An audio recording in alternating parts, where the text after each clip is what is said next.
Welcome to this small introductory note to this course that I am going to offer. The name of the course is Mathematics for Economics Part 1.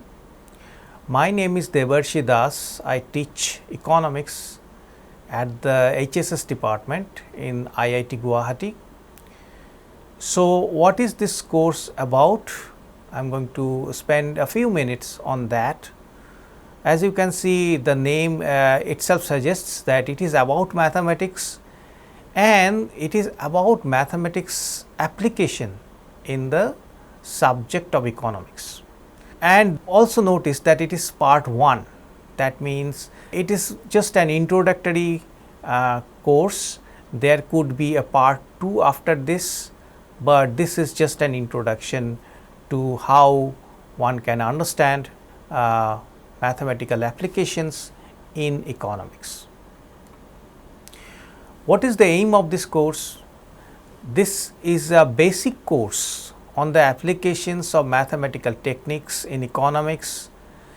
Who are the students who might find it useful?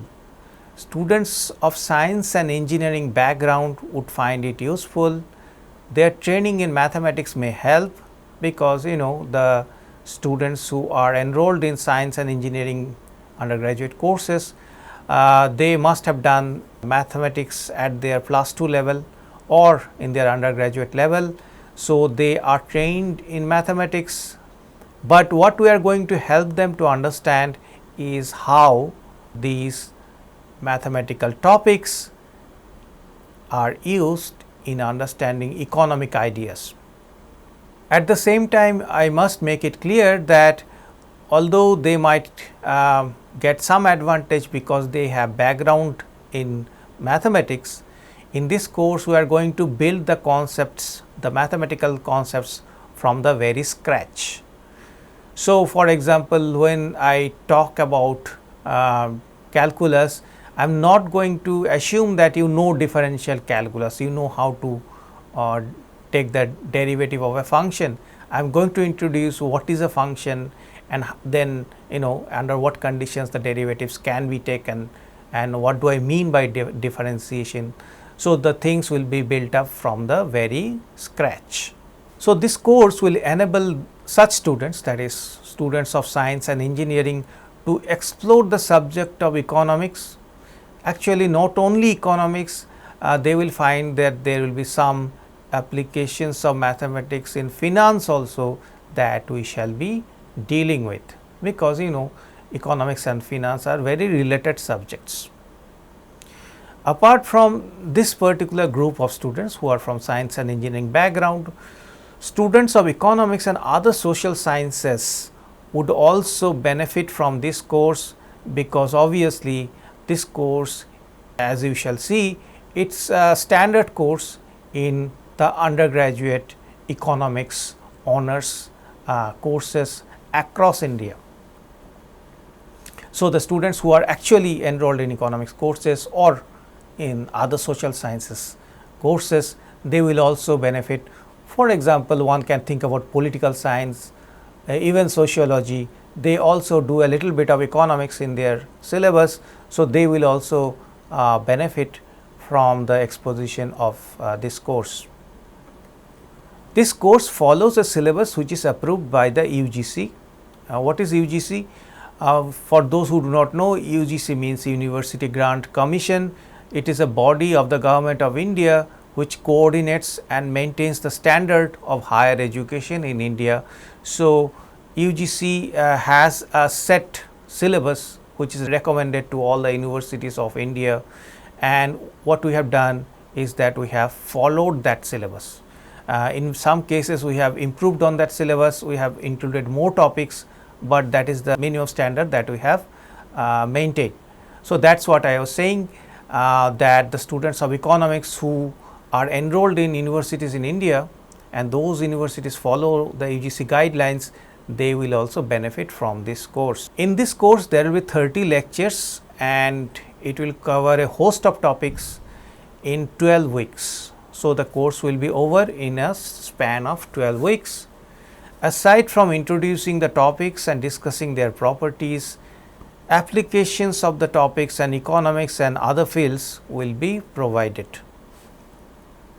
Now, which are these topics? So, this is the plan of the course week wise. As you can see, there are 12 rows here, which basically means 12 weeks. So, these are some of the topics that that are written here. Mind you, this is not the exhaustive list. So, these are just a representative sort of listing. So, in the first week for example, we are going to cover real number system, mathematical logic, mathematical proof. Second week, sets, we are going to talk about sets and set operations. Third week, functions of one variable, graph of functions, types of functions, then differentiation, partial differentiation, differentiable functions, blah blah blah. And as you can see, towards the latter part, we are going to talk about optimization. This is going to be a very important topic that we are going to cover, but we are going to talk about only optimization of a single variable in this course. So, there could be optimization of multiple variables, there could be optimization with constraints, but these topics are not covered in this course. These topics will be covered in a next course. So, in this course we are going to talk about optimization with a single variable, and then we are going to talk about integration and applications of integration in economics, and finally difference equations. This is something related to differential equations that science students or mathematics students may have seen before. So, we are going to talk about difference equation, and that will conclude the course. So, this is the plan of the course. The books that I am going to follow are these three. I am going to focus mostly on the first book that I have written here, Sitzetter and Hammond, Mathematics for Economic Analysis, first edition. I am not aware of any second edition that has come to the market. So, I am going to follow the first edition that I have. And apart from that, there are some other books which are quite well known, Alpha C. Chiang, Fundamental Methods of Mathematical Economics. I am going to focus only on the third edition. There are some newer editions of this book also, but I am going to follow the third edition. And Simon and Bloom, Mathematics for Economists, the first edition, which came out in 2018. Okay. So, thank you, and if you want to join this course, if you want to enroll in this course, then most welcome, and thank you for listening to me. Have a good day.